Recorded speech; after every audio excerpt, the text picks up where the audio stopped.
Hello, everybody, and welcome to the Alien versus Predator Galaxy podcast. This is regular host Aaron Percival, aka Corporal Hicks, and joining me as always, I'm going to say I've renamed him. It's not Adam anymore. What's vaguely similar? Alan, You've renamed me? When did this happen? because of the what we're talking about. What? What's the defining one of the defining things of the books of this guy of our guest today? Oh, right. Okay. Fucking You expect me to pull that up that quickly? Okay, yes, yeah, I the expect you to Bills, be on the Willie. ball, Okay, all right. Yes, Alan. We'll go by Alan today. aka you can still be Adam RidgeTop if you Zeller. want. That's the true name. They ought to re-release new versions of his books that have the classic names because they do that with the comics, the anniversary ones. Yes. So we took it So to Steve Perry. Obviously, everybody yes, knows that okay. because of the cover images. But yeah, we should have. Yeah, we forgot to ask him about the republished ones. Oh yeah, That because would, because they did. yeah, Because for Titan the did as the third. omnibus, the thick ones. No, no. I mean, they republished the original comics, didn't they? With Oh yeah. the was it the 35th anniversary, something like that? Yeah, nice big hardcovers. Yeah. Hmm. But I mean, it would still involve some work redoing the novels because there were more changes than just the names, as the background and stuff like that. But fucking hell, we didn't even make it 10 seconds before that one went off on a tangent. Happy Alien Day, everybody. Yes. Happy Alien Day from the past. Hopefully, we'll be seeing a whole bunch of new announcements, some new things on Romulus. That would be cool. Give us a set photo from the TV series. I want to see that, just like we got from Romulus last Alien Day. That would be cool. Well, maybe Noah will drop us one, which Yeah. would be fun. So it's Alien Day. What do we like to do on Alien Day I for our, just like. our episodes? Uh, well, we like to interview creatives that have worked on these franchises, I made an impact. and we have a big one today. Steve Perry, who is an author that wrote the first Alien novels that weren't novelizations, right? Of the So films. yes, There's still okay, novelizations of the comics, of course, but they yeah, weren't the oh, novelizations of the right, film. okay. So Aliens book 1 through 3. My first Alien or Predator or AvP book I ever read was actually from him and his daughter, AvP Prey. So it's a really cool opportunity to have him on and talk with us. Indeed. My first ever book was an omnibus of Earth Hive and Nightmare Asylum. You know, I before that, EU wise, I'd probably only ever read some of the crossovers. It still makes me a little bit sad that that was my first experience with the EU. I think my very first one was the last issue of Judge Dredd versus Aliens, or it might have been Superman versus Aliens. I can't remember exactly. I remember reading those early, but I remember picking up this omnibus on an indoor market at a local town. And on this indoor market was a second-hand book stall that I used to go and buy various Star Trek books from as a kid. And I remember walking by one day and seeing the cover, seeing the aliens on the cover. And I was like, this is the first time I've ever seen them in person. We're talking a pre-early internet age where I couldn't just go on Amazon and pick them up dead easily. Even back then, it was hard finding stuff off Amazon, um, because like uh, like Destroying Angels, I could not find for the life of me as a kid, and even Amazon back in the day, they didn't have it on. So this was a holy grail moment for me seeing that omnibus on that secondhand market stall. And then I walked further down and there was a toy stall, and that's when I also got my first alien figure. That's when I got my first Kenner Was it ball the alien. bull? Nice. Yeah, Mine was the Flying Queen. same day I got that book and that comic. So Steve Perry is a name that I've always had a fondness for, and I especially love Nightmare Asylum. I think Nightmare Asylum's brilliant. What Steve did in that book, and the um, developments and changes he made to Wilkes and Spears and their sort of conflict in that book really elevate it for me. You know, So it was a pleasure to get to speak to him in this episode. Because this is for Alien Day. I did make the unfortunate decision to cut the AvP talk, cut the Predator talk.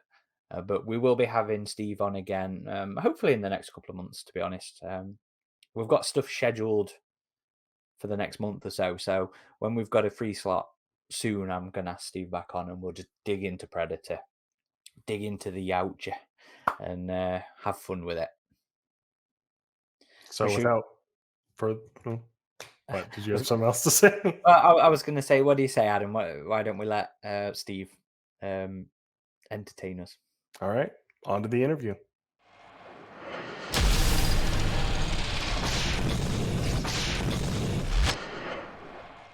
Well, Steve, first of all, thank you very much for joining us. I'm sure all our listeners and our watchers will know the huge role you've played in the early days of the Alien Expanded Universe. And as we were talking off the camera, you've also made a huge impact on the Star Wars universe as well with your martial art there, always making an impact on these things.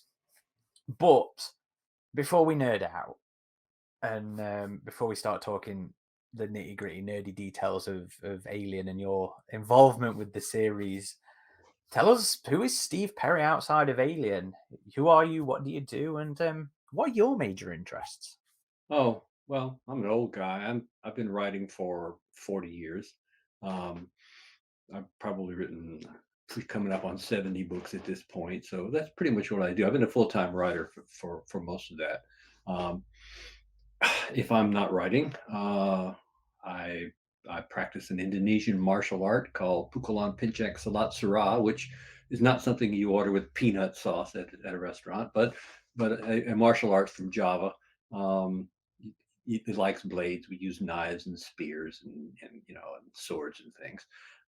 And I also play the ukulele, which I focus on geezer rock and blues. And geezer rock is pretty much any rock from the last century, which is when I was growing up. So um, Is that an actual genre, or is that just what you call? actually, I think there is the term geezer rock. I started using it some time back, and so I noticed it elsewhere after I started using it. So yeah, it's it's Rolling Stones and Beatles and all those people Mhm. from the 60s and 70s.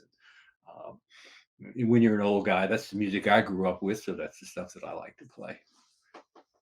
Yeah, that's fair. On the ukulele, though, that must have a nice Yeah, tune yeah, to it. I started out with guitar, and at some point I saw Jake Shimabukuro, who's a ukulele player from Hawaii, and he is, and proper pronunciation is ukulele. So you put the "and," so it's an ukulele rather than a ukulele. But um, I saw this guy play, George Harrison's "While My Guitar Gently Weeps," and I couldn't believe that it was possible to get that kind of sound out of that little tiny thing that most people remember Tiny Tim, who played ukulele and set it back 15 years. But yeah, I just started fooling with it, and I found that I really liked it. Plus, it's much easier to carry. It doesn't weigh as Yeah. No massive case for that one. No, yes. I get that. And not to deviate too much already, but because, like I said, I don't want to get too much into Predator in this episode. But I have to wonder, that interest in the martial arts, did that, did that lean heavily into what you would do with the Predators? Oh, sure. Martial arts. I've used that in my writing for years. I mean, I can write it off as a business expense because I've probably created 6 or 8 martial arts for books that I've written, including Star Wars, and I practice, fairly frequently most days. So yeah, it sort of underpins a lot of the things that I've written because they always tell you write what you know, Hmm. and over 50 odd years of practice, I've come to know a little bit about martial arts enough to fake it so that people think I'm much better than I am. That's brilliant. I like that. And a question we always love to ask our guests is about the first time they ever encountered the franchise. Do you recall your first experience with our favorite acid-blooded extraterrestrial? Oh yeah, oh yeah. It's Louisiana. I lived in Baton Rouge, Louisiana, which is in our south here, and it was what, 78. I think that must have been about 78 when the movie came out. My wife didn't like scary movies. She wouldn't go see them with me. My children were still small, and I didn't want to take them. Although my daughter has grown up to be a horror writer and a big fan, so I saw, oh, this is. And I just started writing. I've been writing short stories, so I saw, oh, this is Alien movie, and I thought, oh, Alien movie, and I thought, well, I'll go see it. Scared the crap out of me. I mean, I was in the theater alone, because it was daytime. I managed to catch it a matinee. It was me and 4 other people, and we're watching this thing, and so I mean, when I left the theater, got in my car to drive home, I kept looking in my rearview mirror because there might be something back there and it might be after me. um I was quite, I mean, it was a horror movie, and it has the aliens, well, we can talk about that later, about how you rate the movies, which ones you like the best, and so forth. But I'm a science fiction and fantasy fan, so I, you know, Aliens was more my meat than Alien, which was a scary thing. But yeah, that's how, that was my first experience of it. And of course, I've seen it probably 5 times since then. But um, yeah, Only the 5. yeah. Well, there's a lot of movies. After you see the news 4 or 5. Some of them I didn't see that many times, but That's fair. It's interesting that even at that, see, one of the things I find really endearing about the franchise is the nightmares it gave me, when I first saw it at a young age. So to hear you checking that rear view mirror is brilliant. I love it. absolutely. We don't actually have a question in there about your favorites, so we should probably throw that one in here now. Yeah, go on. Give us your Steve Perry's rundown of the Alien. Okay, sure. Ripley, Aliens with Ripley. I mean, Ripley was kick-ass, and let's face it, um, anytime you see a really good kick-ass woman in a science fiction fantasy picture, it always has a certain appeal. I like strong women characters. Um, the first movie, I grew up watching all the old style horror movies, on television, or all the 1940s Dracula and Frankenstein and werewolf and vampires and all that stuff. Or the So Hammer horror. yeah, ancient horror, geezer horror. So I mean, I have a certain fascination for horror movies, and of course, the first Alien was a horror movie. It was set in a science fictional context, but it was basically a horror movie, and it has all the horror movie tropes. One of which is what we in the business like to call the idiot plot. It kind of only works if everybody involved is an idiot. Because I'm watching this thing, and in the old horror movies, the old 1940s movies, you have a guy sitting in his with his smoking jacket on and his, with a pipe, and he hears this weird noise, woo, outside. And so what he does is he, you know, doesn't pay any attention to it, goes back to reading his book, smoking, and then he hears the noise again. And so then he gets up to go out into the dark and see, what the noise was. And everybody at home is going, no, no, no, no, don't go out there. It's a monster. Or the girl who runs over to the graveyard at midnight in her nightgown to hear what, why that funny noise was. And it's like, you're going to die. I mean, you can tell, anybody who would do that is doomed, and rightfully so, because if I were on a spaceship and there was a 9 foot tall monster killing people and we couldn't find it, I would not go anywhere. I wouldn't go to the bathroom, to have a pee if I didn't take everybody with me. We would all move in a bunch everywhere we went, every time, and we would sit in a circle with our backs towards the wall, each other, with our guns ready, because that's the only way you survive. But no, no, no, no. Let's do this. We're going to stay together. There's a 9 foot tall monster. It's killing people. It's got pointy things. So what are we going to do about that? Well, we must stay together. Right after you go to the bathroom down there by yourself, and you go see if you can find the cat. And I'm going to stand in this room with chains hanging from the ceiling and water dripping down, all by myself. Now, that's what we call an idiot plot. And so, as much as I like horror movies, and I like that, that's one of those things as a writer, and I was already writing professionally at the time. I looked at it and I went, "Ugh." That's why I liked Aliens better, because it was a science fiction movie and they weren't all idiots. And if they did something that was maybe questionable, they had a reason for it. Like, we can't shoot the guns here because, the nuclear power and all. Yeah, that's a little iffy, but at least they made an attempt to express that. So Yeah, I like the second one better. And then after that, I hated the third one with a great passion because they killed off all my characters before the thing really got going. And then after that, they were sort of iffy. There were good places where I really liked some of the stuff. The guy with the guns, and then that's all great stuff. But of the bunch, I have to go with Aliens. So, Yeah, I can only imagine how frustrating Alien 3 at the time must have been for the creatives that were just expanding that universe after the success of Aliens and how big that movie was. And people like yourself that were writing these characters in new worlds and situations. And oh, never mind. They're just gone now. yeah, So yeah, adios. So.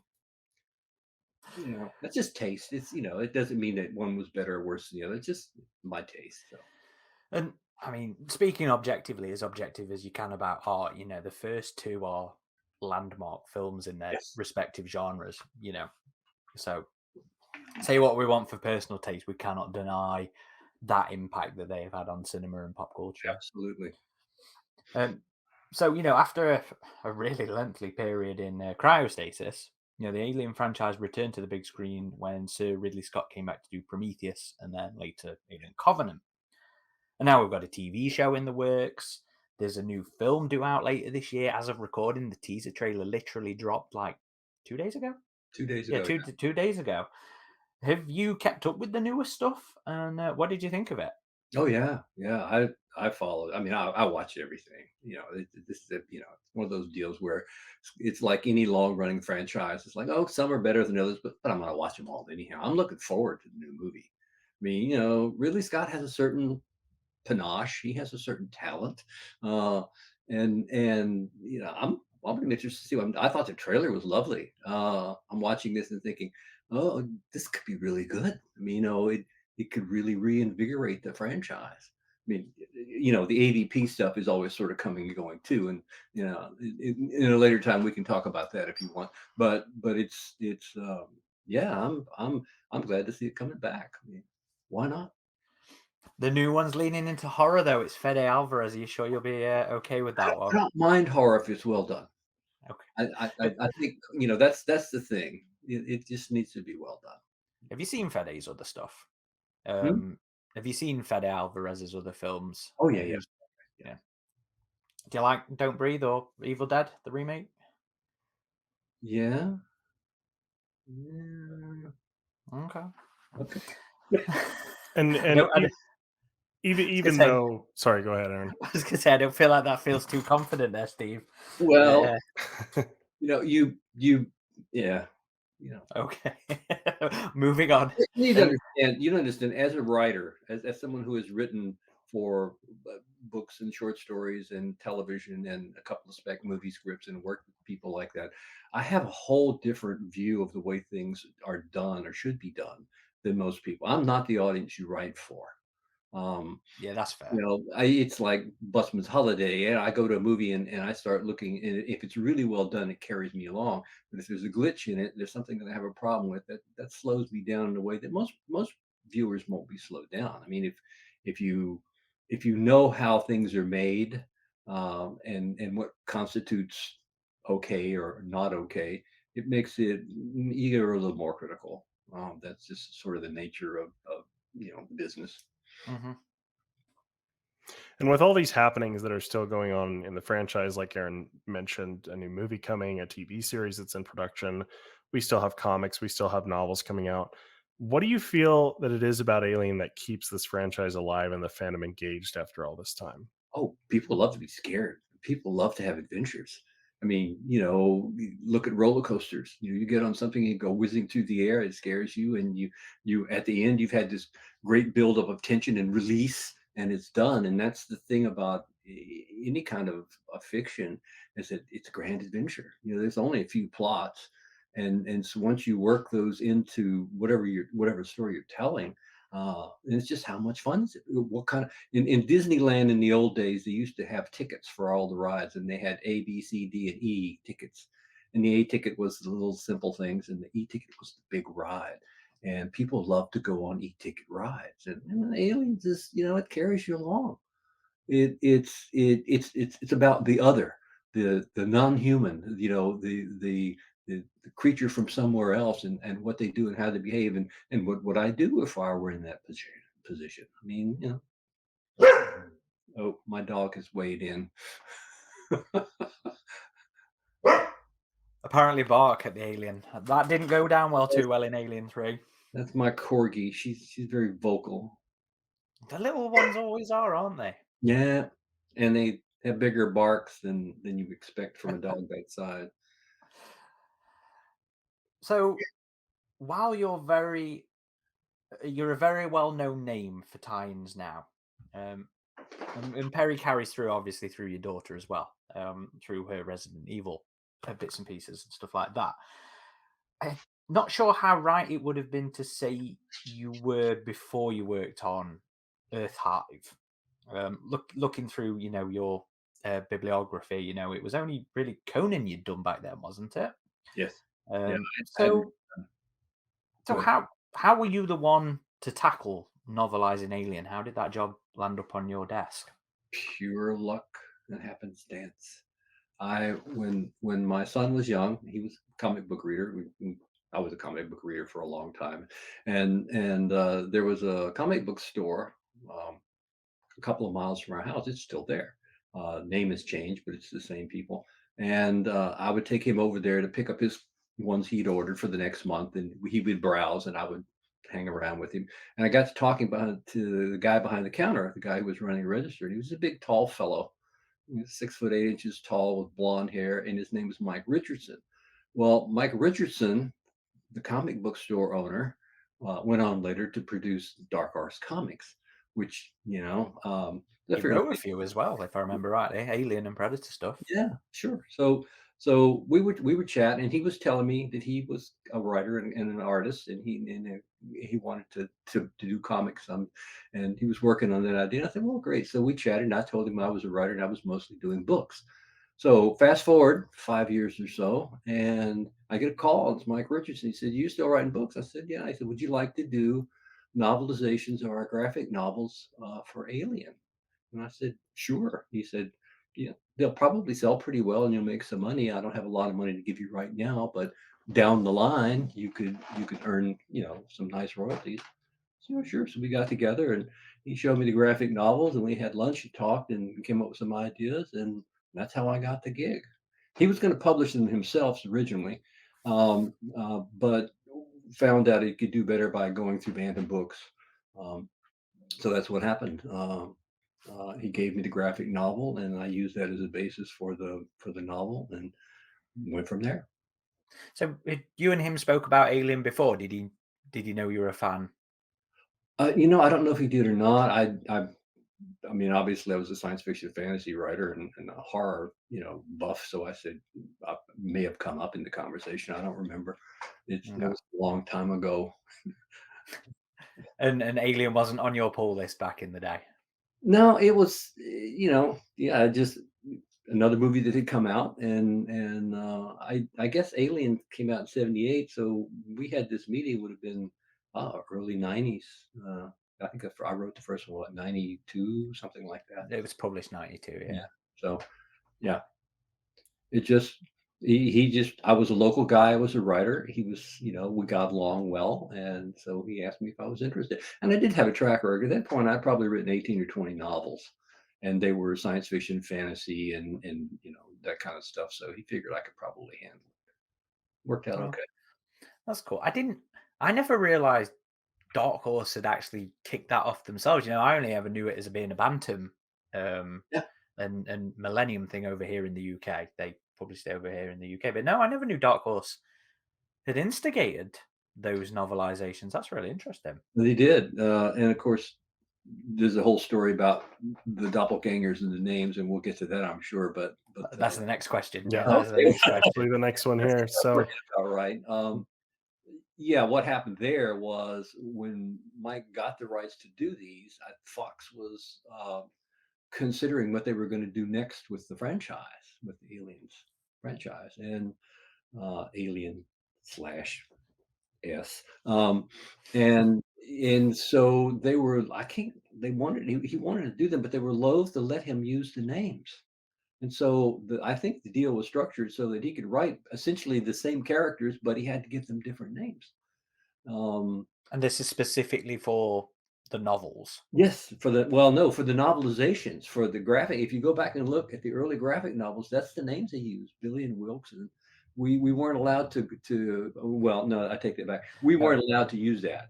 Use those. it We had was the whole series of new names, um, and so we did, which was quite fun. At some points, we were kicking him back and forth, and I would throw out joke names. He would say, "No, we aren't using that." But and then later on, somehow or another, it worked back around so that they weren't having a problem with the names, and so you could go back and rewrite everything with the other names if we wanted to. So it was quite confusing. Um, I was writing a novel based on a graphic novel based on a movie, so I was fairly far away from the source material, and I was having to use names that weren't the same names as in the movie. So yeah, it they were the same people, but they were named something else. Yeah, and that was a question asked by one of our Patreon supporters, Acid for Blood, and they were wondering at what point was the decision made to go down the doppelganger route with Wilkes, Billy, and Rim? Do you remember? Do you ever consider deviating their story further away from the original characters to make them less of a parallel? And what are your feelings towards the situation now? It was one of those things where I had never done anything like this before, where I had to work with the names, and I don't think Mike had either. So we kind of kicked it back and forth and decided that whatever he had done in the graphic novel, that was going to be our template. We later on when my daughter started writing with me, we just said, okay, the graphic novel is our basis. Whatever came before, whatever happened in the movies, whatever was happening anywhere else, this is what we were going to use as the basis for our story. So that's what we did. And, we couldn't get it all. I mean, when you write a book from a graphic novel, there's a lot of stuff there, but visually, you're able to say a lot with fewer words. So we had to fill in the words that the graphic novelist writer couldn't do. But what we wound up with was as close as we could get to what the graphic novels did, except when we got into Predator, which is another whole thing. Um, we just said, okay, this is what we use, and that's what they wanted to see. They wanted to see the graphic novels turned into novels. but without being the original names. Yeah, well, it was weird. I have to say. So whose actual name came up with the names? Do you remember? Was it one of your throwouts or was it one of Mike's? At this remove, I couldn't tell you for sure. We were coming back and forth, and anytime you're in a collaborative process like that, the further you get away from it in time, the less you remember about exactly what went down. I mean, some of the stories that are told are obviously, from the people who were there, but I can't remember. I mean, we were just trying to come up with something that that wasn't, and it didn't sound so weird to come up with Billy and Wilkes and names like that because they kind of fit with the general tone of the language. Yeah, that's fair. Well, one of the things I've always wondered about is your deity of choice in these novels being Buddha. Was that personal religious choice, or was that like an expectation of things like increased Chinese influence in the future, like Firefly would play very heavily with? Yeah. Yeah, that's it's combination. It part of the thing is that you could extrapolate from the current religions that we have into the future, or you could go off in another direction entirely. You could make up one entirely different. Uh, Buddha is an interesting thing because Buddha's not really a deity. Buddha is just a man, and Buddhism is not really a religion. It's an ethical system. It's on how you live your life here. There aren't any gods connected to mainstream Buddhism. No one Okay. speaks against. So the idea was like, okay, we could have something that was, considered a religion, but wasn't really religion. And I mean, you could be a Christian Buddhist or a Muslim Buddhist because they don't contradict each other. At least that's what I was sort of led to believe as I read about it. So yeah, and also in martial arts circles, you get into some of the offshoots of Buddhism and Hinduism. So So personal influence as well as Yeah. expectations. No, that's fair. Did so on the topic of, just to deviate a little bit there, on the topic of going back to adapting the comic, knowing that you've also got to change the names to keep as close as possible, how easy a process did you find? Well, how easy an experience, sorry, should I say, did you find keeping as close to that with these random changes, well, seemingly random changes? Well, we weren't using the movies as our template. We were using the graphic novels. So if that's what they said there in terms of the story and the characterizations, they were what we were trying to do, and what you have to do when you transfer from a shorter medium to a longer, you have to expand. You have to take the characters and give them more background and more history, and get inside their heads in a way that you don't in the graphic novels. In a movie, you're watching what happens, but you don't know what those people are thinking unless there's a voiceover that tells you. Um, you you look at the pictures and you extrapolate from those what they must be thinking or how this is affecting them. But in a graphic novel, you same thing. It's pictures. Graphic novels is a movie that doesn't move. Um, the animation for television is a graphic novel that moves. And so for me, I just wanted to get inside these characters' heads and put down what they were doing and thinking as we went through the actions, which were already mostly laid out, and some of it you put in and some of it you leave out. It just depends on how the flow of the story is going. So for me, as a writer, I think fiction is all about character and change. And sometimes the character change is only that at the end of the story, the character's dead, and they've definitely changed. But mostly, you want to see somebody who grows. They start here and then they wind up here, and they are better or worse or different than they were when the story began. And that's the essence of good fiction for me. That kind of, I kind of understand like my next question a little bit more now as well, actually, because while you're just moving on to the second book, onto Nightmare Asylum, while you're using the comic as a template, and the comic is a fan favorite, it very much is. But for me, your novel is a perfect example of uh, improving upon and expanding something that's already great. And one of the ways that I think you do that in Nightmare Asylum are the changes that you make to how General Spears and how Wilkes are sort of portrayed. And you do that by, getting into their heads. And it becomes less about happenstance and mistakes as it's portrayed in the comic, to a genuine sort of tactical cat and mouse between a disgraced enlisted man and a general. And what you do with Spears in particular, is very fascinating, because you're doing Halo before Halo. This is it is a artificial, grown in an artificial wound, specifically for the purposes of being a military man. So tell us about rounding those characters out, and that sort of experience with adapting out Nightmare Asylum. Well, that's. I think that's again, you're taking a short form which relies on pictures, because picture tells a thousand words. And so if you ever seen a movie script, I think the script of the first Alien movie was 110 pages long, somewhere around there. Something like that, yeah. It's basically, the script is a blueprint for how to make the movie. It doesn't get deeply into what the actors are going to do or what the director is going to do. You lay out the story, and then they fill all that stuff in. And so when you're trying to come up with ways of making character interesting, you you do things like, okay, a villain is not just a mustache twirler. It's not just Schwarzenegger as the robot, as the Terminator who comes back and you see him drive his car over a Tonka truck in the road. You go, oh, that's bad. This kid squashed. He squashes toys, and it's fairly.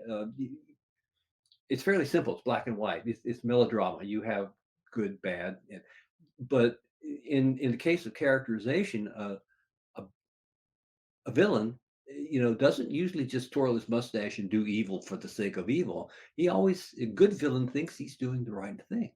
He justifies, he rationalizes what he's doing or she's doing because it's like, well, I need to do this and it's important and it matters and they convince themselves that they're not the villain.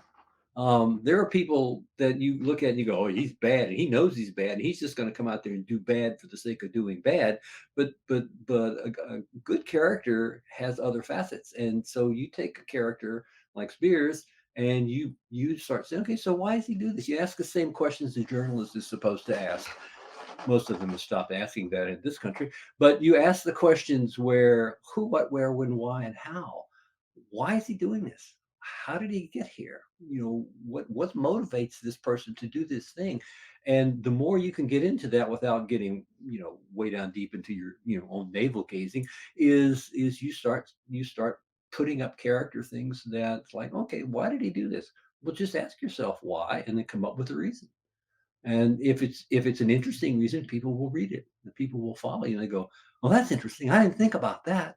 Um, so, I mean, it's as a writer, what you want to do is you want to create a character that people can look at and understand. They don't have to like them; they can hate them, but they need to understand why are they doing this. And if they know why, it's like, oh, I can see why he's doing this. Yeah, he's a nasty guy and he's doing nasty stuff, but he has a reason for doing it. That's all you do. I mean, it's just you just ask the question, and then you answer it. Where did the artificial womb idea come from? Oh, that's been around forever. If you're a science fiction fantasy fan, there's nothing in any of these movies that you haven't seen in a book someplace or a story someplace 1,000 times before. People, one of the things I discovered when I was writing Star Wars, and I also discovered it in Aliens, is that people tend to get specific in their method of entertainment. So you'll have people that read the graphic novels and love them, but didn't read any of the novelizations. You have people that read the novelizations but never saw the graphic novels. Most of those people have seen the movies, but they don't necessarily transfer to another medium. In Star Wars, we had movies and games and toys and all this stuff, and you would have fan groups that would focus on one thing, and they wouldn't look at the stuff. The extended universe, the stuff that's not canon in any series, draws some kinds of viewers, readers that the others don't. I mean, and if you wait long enough, stuff that you wrote in the extended universe will cycle back and become canon because they'll say, "This is interesting. Why don't we use this in our next movie or whatever?" I've had when I was, and I just as aside, when I was writing Star Wars stuff, that's all considered legends now, extended universe stuff. Except that about, I don't know, 25 or 30% of it has come back in because they like this character or that concept, the martial art. That was extended universe, but they brought it back in the Solo movie. They actually mentioned it by name. It's like, yeah, but so it doesn't really matter to me whether it's extended universe or canon. I want to read a good story. I want to see Yeah. a good movie, and wherever you get that information from, hey, it's Aces by me. I don't care if some writer wrote it over here and it wound up over there, as long as it keeps the story moving. So yeah, all of those things, the artificial wombs, the faster than light travel, the aliens, the monsters, all that stuff's been done forever in science fiction. You can go back. I mean, The Matrix, the movie, was sort of based on H.G. Wells', late 1800s movie, When the Sleeper Awakes. And people are going, "Oh, this is so brilliant. This is so wonderful. No one's ever thought of this before." And we're going, "Oh, yeah, right. 1893 or 1898 or whenever it was that H.G. Wells wrote this. This is all there. These guys didn't come. There's only three plots, and then That was going to be my next question. How many yeah, plots is it's it like that they say there is? this is your three sources of conflict, and Heinlein has, I think, three or four plots. The first one is boy meets girl. That's all the love stories, all the romance. The second one is the little tailor. The little tailor is all the adventurous stuff, where the little tailor goes out and he deals with giants and all this. And the third is the man who learned better, or the person who learned better. And then you have a combination of those three. You only have three sources of conflict. man against the universe, man against man, man against himself. And you put those three together along with those plots, and you can write everything. It's like flour and water and sugar and eggs. You can make anything with those ingredients. You can make cake, cookies, pies, glue. I mean, it depends on what you mix together and how you do it. So all of those kind of things are just, that's what we work with. We're not necessarily great world's greatest bakers, but we can take some of those ingredients and make something a little different. It's about that interesting new spin, huh? Yeah. So you've talking about the idea of a great story, a great experience. When you were working on Nightmare Asylum, I think that published 93. Yeah. So you wrote it well before Resurrection came along and did very similar sort of things as to what you and Mark Verheiden were doing in the comic and the novel. I'm curious if you remember reading the comic for the first time and getting towards the end of it where it looks like Spears is succeeding in what he's doing. And then obviously he's not, he's failing and everything like that. But do you remember that reaction to the possibility that he was succeeding? Oh yeah, yeah. I did. Not to be honest with you, when I was writing, I didn't read a lot of graphic novels. My comic book days started when I was 5 and ran until I was in my 30s. And at that point, I started writing, and I didn't want to have any other influences coming into my head, so I wasn't reading a lot of stuff like that because I didn't want to be swiping it accidentally, which you can do. So yeah, when I was reading the graphic novels, I read them just before I wrote what I wrote. And the guys, Verhaden, people who were writing these things were good at it. They had control of their medium, and they knew how to do it. And so I was watching. Oh wow, that's interesting. I wonder where he's going to go with that. And then you find out where he went with that, and you think about, well, what can I do? How can I spin that, or do I just follow that? And a lot of times, sometimes you just took the easy road. If someone had written something in a graphic novel and it just looked pretty decent, it's like, well, I don't need to screw with that. Let's leave that alone and go with it. If I can't make it better, then I shouldn't be fooling with it. That's, of course, as a writer, your ego pretty much looks at anything anybody's written and saying, well, I could probably make that better. But that's not always the case, and we know that. There's stuff that I've read and going, I wouldn't touch that with a 10-foot pole. This needs to be left alone, and it doesn't need a sequel, and it doesn't need anything. Just let that one go because it's that good. And one of the more significant changes you made in Nightmare Asylum and later Female War was to establish a romantic attraction between Wilkes and Billy that wasn't really present in the comics. So I'm curious to know why you introduced this element into the series. Well, first off, I'm a sucker for love stories. Almost all the books that I have written have at their heart a love story, um, a romance, because that's what people do. I mean, that's what normal people want to have, those connections. And one of the things that I've found is that in stressful situations, and you've seen this in all sorts of media, stressful situations, wars, something coming after you, the connection that people have intensifies quickly. That you have common experiences where if something's trying to do something, kill you, you grow closer, as a necessity for self-protection.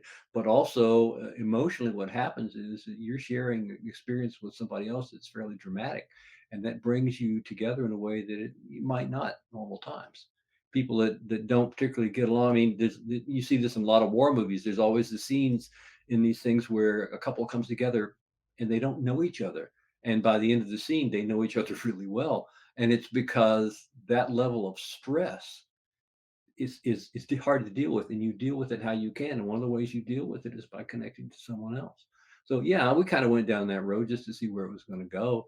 um, I don't know if if the movies had gone differently, that maybe that wouldn't have come up at some point. But once you kill off a character, sometimes you can bring them back as synthetic, but most of the time, that it kind of makes it difficult to continue. And when it came around to adapting Female War, I think it might be fair to say you had a harder job when it came to making a resurrected Ripley fit in a post Alien 3 world. I mean, you couldn't rename her like you could with Wilkes and Billy. Can you tell us about the creative decisions that went into making her a synthetic? Well, for me, the main thing that I wanted to see was it was established pretty early in the series that Ripley didn't like synthetics. She had, until it came down to the point where she needed one to rescue, or help her. Um, I wouldn't call it racism. I don't, and there's a backstory there that, and I never did get all of it, but the idea was that she didn't care for synthetics. So to make her a synthetic was something I really wanted to see. How are you going to deal with this once you realize that you are what you didn't like? And I just thought that was, I mean, I know how would I react to that? And you could, I mean, you could draw all sorts of parallels there, sexism and racism and so forth. That what if you hated something and then you turned out you were one?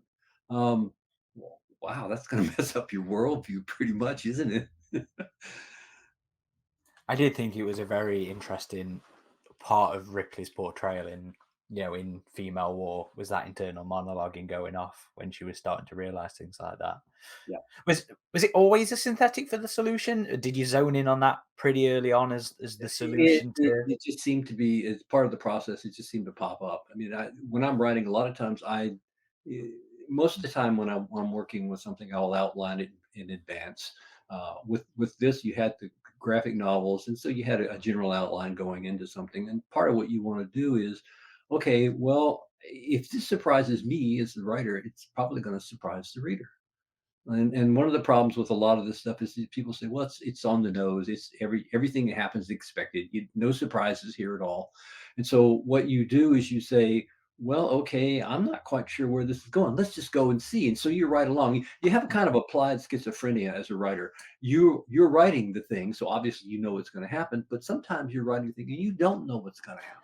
And you're going, well, I wonder what he's going to do now. And so you write something, and yes, you're the writer, and so you had to know on some level, but on another level, it can be surprising to you that, oh, I didn't expect them. The characters do that. They stand up and take on a life of their own and say, no, you're not going to kill me now because I have more to say. And you go, okay, and you just follow them down the road and see where it goes. That's always been part of the process for me, is that sometimes I have no idea where I'm going. I just go and see. I've written murder mystery science fiction stuff where I didn't know who the murderer was when I started the book. Um, and I didn't find out till three-quarters of the way through the book. And then I went back and laid in all the clues so that other people would know. But people would say, well, that really surprised me. I said, yeah, it surprised me too. Your subconscious does things that your conscious sometimes can't keep up with. And so you just, when you get there, you just go, well, okay, let's just see where that goes. Um, that's part of it for me. I mean, I don't outline stuff really thickly unless I have other people working on it, and they have to have an outline that's just definitive. But if I'm writing a story, very often I'll just sit down and say, okay, once upon a time, and I'll just go down the road and I have some interesting people, and then I'll see what they do. And if it keeps me interested and it surprises me, maybe it'll keep someone else interested and surprise them as well. Including Ripley herself. So how involved were Fox in like the novels that you were writing? Did you have to run things like the synthetic thing past her, or was that all at a Mike Richardson kind of level? Well, Bantam and Fox were doing. I think Bantam ran everything by there because they got the manuscripts. Um, Fox had the final thumb up or down always, but most of the time they didn't really care. I mean, I think part of what was going on was that there's a pro forma. You have to get the approval. Anytime you write in someone's universe, they have the final say, and sometimes they can get picky, and sometimes they'll go, well, we don't want to do that, and you have to go back and rewrite it. But I never really had any problems with Fox at all as the writer. I don't know how many problems Bantam had, but they didn't indicate to me. I mean, sometimes you have people in Hollywood that are just really well read and they know how to do things, and sometimes you have people in Hollywood, like everywhere else, who have the literary depth of a postage stamp, and they really don't know what you're doing, and they want to help, and so you have the Hollywood editor who will come and help you write your book, and they don't understand the book is not a script. it's not a movie, and that there are things that have to be done, and you just can't.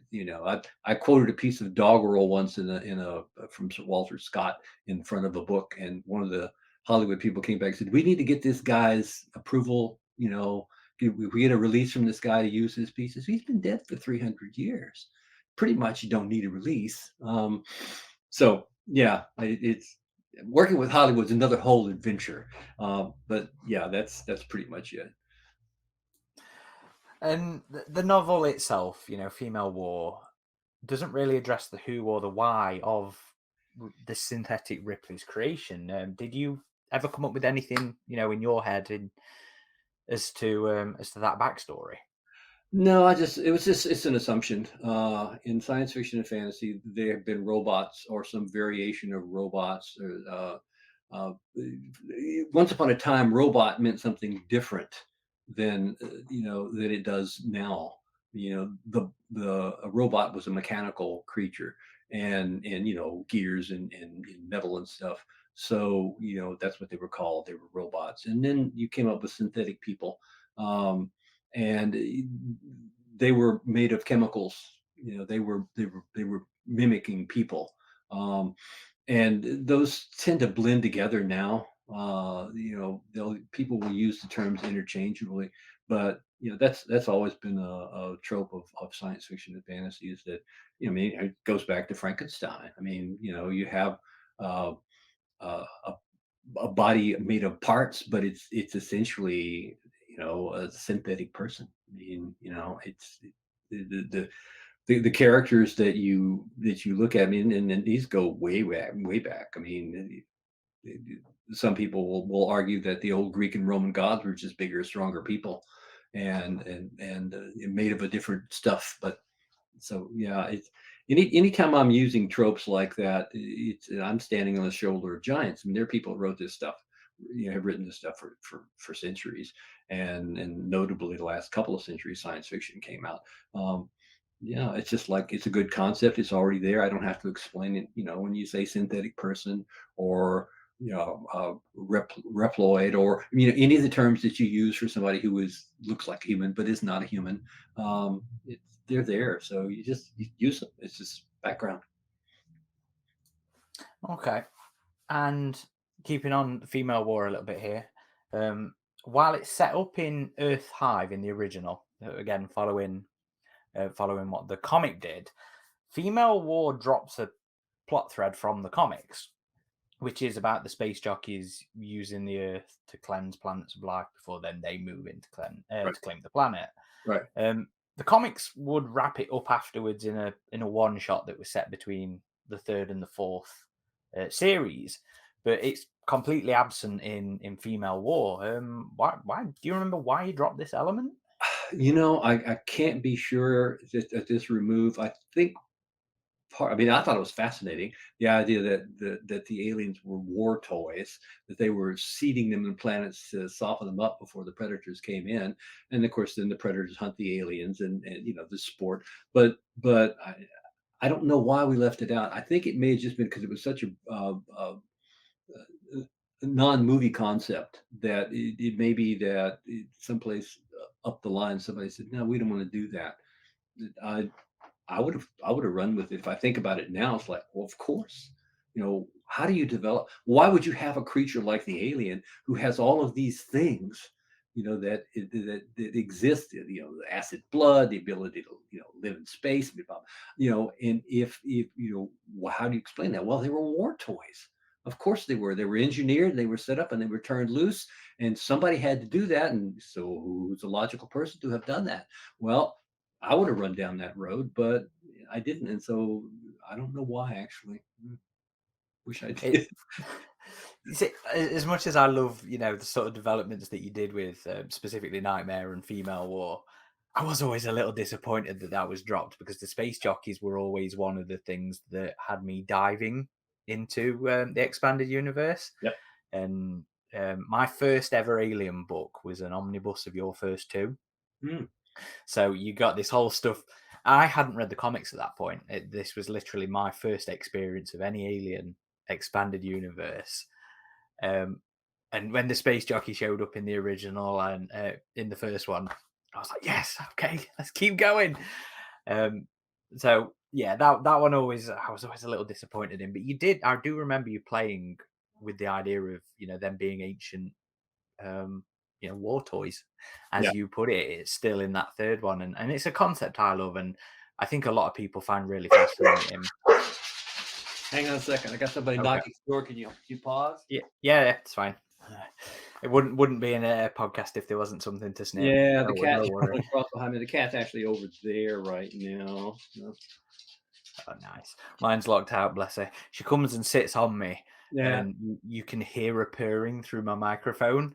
So I always have to leave her out when we're doing these. Bless her. It's a happy cat. The joy of critters.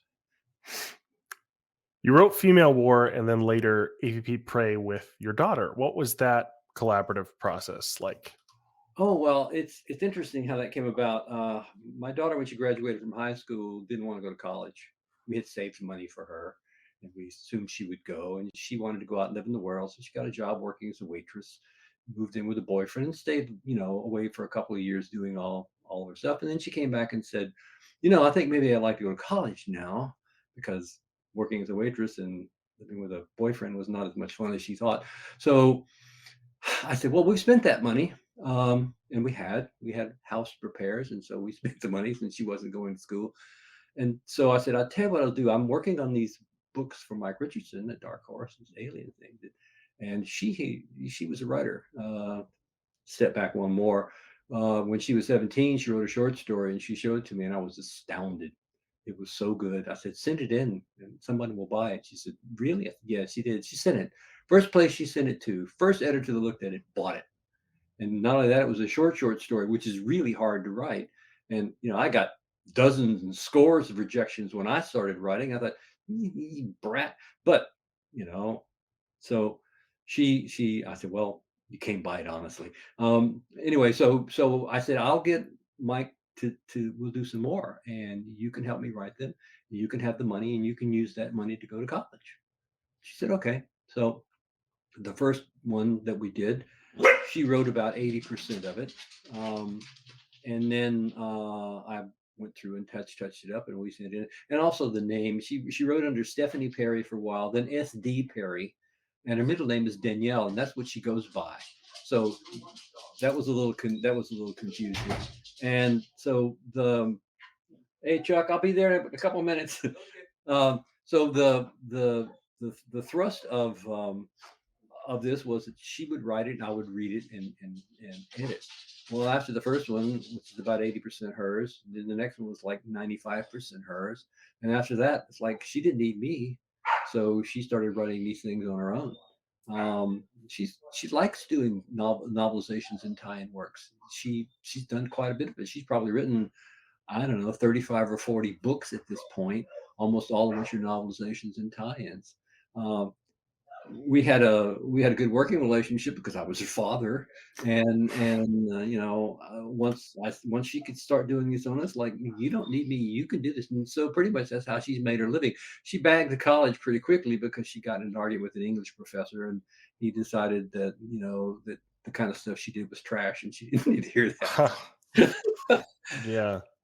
AvP Prey was actually my first book that I read in any of the franchises. Is a really big part of me, like getting into fandom, and I loved it. And I've read a lot of her Resident Evil books as well, and they're great. She's a good writer. She does really well, and she's fast. I have to point this out, even though we're not going into the AvP stuff. When we did AvP, they told us not to get inside the Predator's head. No way. We don't want to have any knowledge of the Predator. And we said, okay. And then we did it anyway because that was stupid. And I remember Mike Richardson said, no, we don't want. We're going to keep them mysterious. We want to get us you can't write a book about where the main characters are on stage all the time, and you can't get inside their heads. You don't know what they're thinking, the language, all this stuff. And you're going to ask me this, so I'm going to tell you now. It's Yautja. That's the way you pronounce it. Yautja. We're not been far off. Yeah, most with that one. But it's where that came from was when she started working with me, started writing. I gave her a book of Polynesian and Hawaiian language, a dictionary, and I took that and put we went through there and would pick out words we liked and we would alter them so that they all had a certain sound. You know, if you use a foreign language, the words tend to sound alike. There's a flow to it, and so we wanted to use something that was unusual. And Hawaiian doesn't have a lot of a lot of consonants, and it's a lot of vowels. And we started coming up, and so and again, I can't tell you exactly how we came up with. She probably did because she was very good at that kind of stuff. And when she said, I said, this is interesting. It's a good word. And we looked at it and we thought, yeah, we like this. And so we'll just, they have to call themselves something. I mean, a lot of people just call themselves the people. But so that's what we came up with. And then we came up with just a few terms. And there was a handful of words that we made up for the language. And then now there's dictionaries full of the stuff. It's like Klingon. People have just come from everywhere and put all stuff. And they'll say, "What about this word?" I have no idea. I didn't make that up. I just had these few. Anyway, so that's the aside with the Predator. So it's officially settled. It's Yautja, not Yautja. I'm gonna have to get used to that. It doesn't matter. I mean, does it really matter what it sounds like? I mean, it's just like people ask me, well, how do you pronounce it? And I would tell them, go, I didn't think that. Well, okay, pronounce it however you want to. You know what I'm talking about. So. And you can't remember the root word that it would come from? No. I mean, Okay.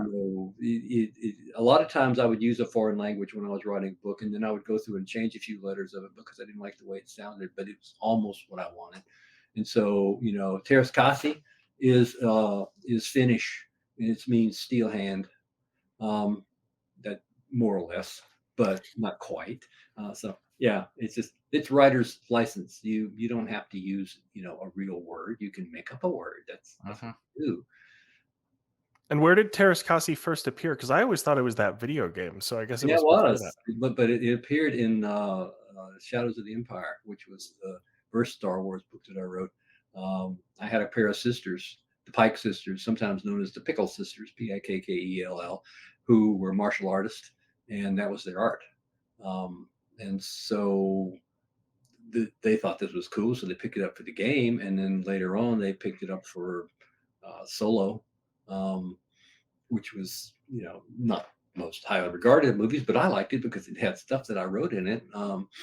And so yeah, that's just this is the thing about language. You can have so much fun. You don't need to come up with an alien language. We have so many languages on this planet that you can just mix and match them and come up with something that sounds alien. And even fan lexicology is fascinating in its own rights when something suddenly becomes adopted from somewhere, and that's how we have it in Alien. In Alien fandom, things like Overmorph, I still to this day do not know where that was picked up from and suddenly became in all the official media and everything like that. It's cool. Look, I'm going, I made that up. Nah. Although I know it's in AvP2, the game, but I just don't know why the fandom suddenly started using it like 10 years later, 20 years later. But anyway, Adam, sorry, go on. So now that your work has been read by fans for going on 30 plus years now, with all the responses you've seen and where the franchise has gone since, is there anything you think you might have done differently? No, I don't think so. At the time, I was doing the best I could with what I had.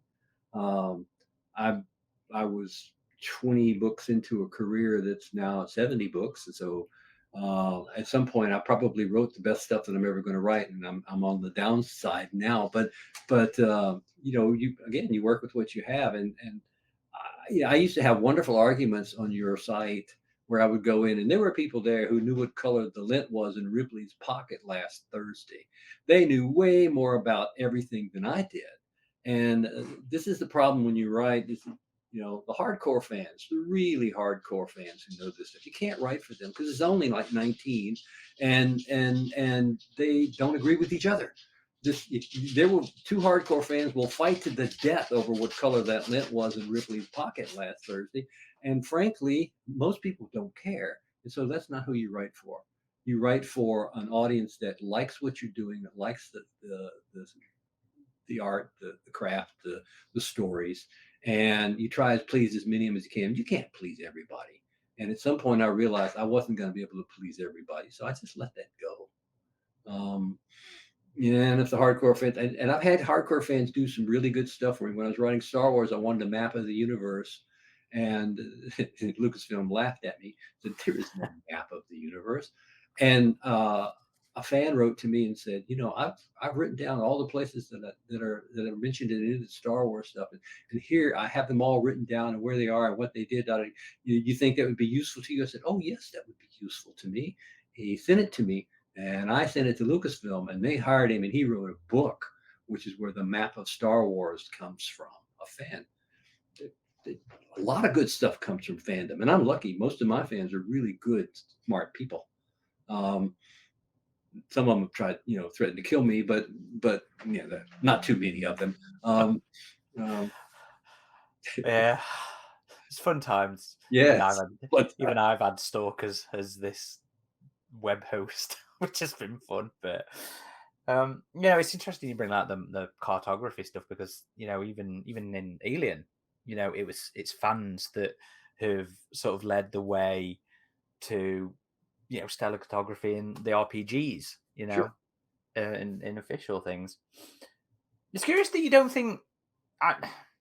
I personally, one of my bugbears of licensed media, tie-in media, is when the story sets up things that I already know.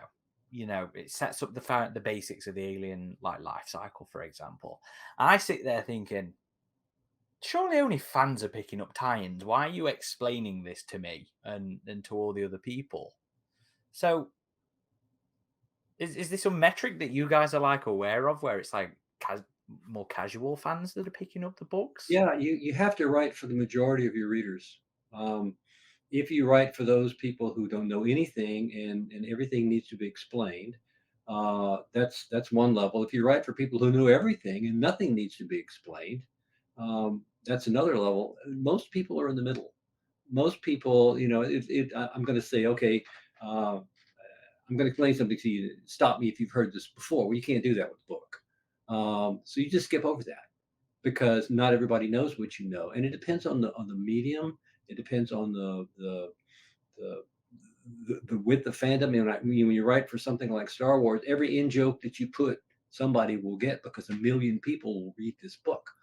And when you write there are people who saw the movies but have read nothing about it. So this may be the first book that they pick up that is not the movies, and so then you do have to stop and explain, this is why this works this way. Most of the time, you don't, but not it's not just fans who buy the novelization. Some people will be walking in the market, and they'll see this book sitting on a shelf, and they'll go, this looks interesting, and they'll pick it up. And so you don't know what they know, and you have to assume, I think probably, that it's better to be saying too much than saying too little, because you can always skip over the parts you already know. I don't need to know this. I'm going to just skip right along. So that's sort of my philosophy of it. Yeah, that's fair. It's just always one of those things that I've always wondered about, but no, I get, yeah. So while you eventually return to write new Predator stories, you've never come back to the Alien franchise. With how the franchise has opened up with things like elements that were introduced in Prometheus or the later comics and stuff like that, have you ever thought about returning to Alien, or the things you'd like to do if you did get that opportunity? It would depend on the project. I wrote the things, when I wrote them, I really enjoyed it. When I wrote my own, the original, which is a Predator stuff, it was because they said you do whatever you want, and so that was interesting. I hadn't gotten to do that before. I think it's like anything else. I mean, if someone asked me to write the script for the next Aliens movie, I'd be thrilled to take a shot at that. I know people that have written script. William Gibson wrote an Alien script. You've probably seen it, which was very strange, but it never was produced. So I think it would depend. I mean, I don't have as much time to work on stuff, and I don't need as much money as I used to need when I had a family. So I tend to pick projects now that I particularly my original stuff that I really want to see go forward, or I'll sometimes work with someone else on a book. But it comes down to time and energy. Um, I used to could sit and write 2,500 words a day, every day, 5 days a week, all year long, and write 3 or 4 novels a year. And now I just don't have the same energy to do that. It's my hands stop working after 10 pages. It's like, and so I'm not averse to the idea. I haven't gone back. It's like Star Wars. I haven't gone back there either. Um, I've done enough of it that I feel comfortable with what I've done, and it seems to have held up pretty well. And the Aliens books sold. It went into reprints a lot of times since I made Mhm. money on all those projects, which was good. I guess if I had to go back and look at something new, it would be a new project, and I'd have to have a good reason to do it. I mean, it would just be not just for the money, and not just to have done another Aliens, but something that would really call to me. Did they never reach out to you for the anthology? Because I know you did a Predator anthology as well, but not the Alien one that came before. No, what happened is, actually, yeah, they didn't. Oh, They missed a just bet. straight that, yeah. My Okay. daughter, a couple of times people approached me with the idea of doing some more Alien stuff, and I sent them to my daughter because she needed the money more than I did, and she really liked doing those. And so she did like a pop-up book and some short story collection things where she wrote bits and pieces of something that became a larger product. Wyland, the company, and so yeah, that's pretty much what happened. I didn't get a lot of approaches, and a couple that I did, probably most of it, I just referred those to my daughter. So if you see short pieces and things that she did, she could have gotten some of them that way. Okay. She did one in the Predators book as well, didn't she? Wasn't hers the Viking one in the same Predator Could I don't anthology you did? You could have, yeah, it could have been Yeah. Yeah. I remember that one being really good. good writer. Yes. And that's actually everything from us. But before we let you get into that EEV and jettison, is there anything you'd like to share? Any thoughts or anecdotes that we haven't given you the opportunity to with any of our questions? No, I think it's gonna have to be another time. But I do have some stories that would be fun. So yeah, I'll come back sometime if it's okay. Yeah. We'll get you back on and we'll spend more time just talking about Predator and AvP because I imagine that's where a lot of your fun stuff's going to be with like the originals and what you did with the Yautja and everything like that. So Oh yeah. um, Okay. we'll definitely get you back on with that. Most of our fan submitted questions were in the Predator leading side of things as well. So I think that's where we'll have more fun. We'll have to do something in a couple of months as Oh well. sure. Okay. I'd And love to. Yeah, I read Turnabout for my first time. I think it was like, was that 2 years ago we did that podcast, Aaron? yeah, Something you like left that. it a while to read that one. Yeah, I took too long getting to that one, but I loved it. It was great. So we'd love to get into that a bit more on a future podcast. Sure. Yeah, cool. Steve, do you have any? Because your website's not live anymore, is it? Do you have any outlets that you want to send people to know Um, more about you? Or no? no, they can find me if they want to. I don't know. That sounds kind of ominous. It'll be the Predator. Oh, what did we joke about before, Adam? The with Ed and the Predators stalkers who were hunted. Oh, Oh, don't matter. for Don't the matter. game preserve, Yeah. right there. Okay. No, fair enough. Well, like I said, Steve, thank you very much. Appreciate you taking the time, and I look forward to digging into Predator with you. Great. Thanks a lot, guys. I appreciate the time.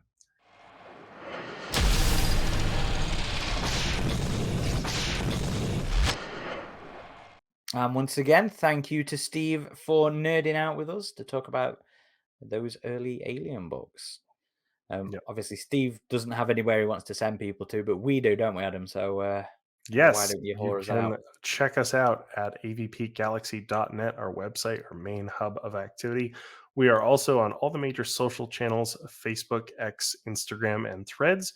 If you'd like to support what we do at Alien versus Predator Galaxy, check out our Patreon at patreon.com/avp Galaxy. And a big thank you to all of our current Patreon supporters. And as of recording, we just had a really good live recording with our patrons, didn't we?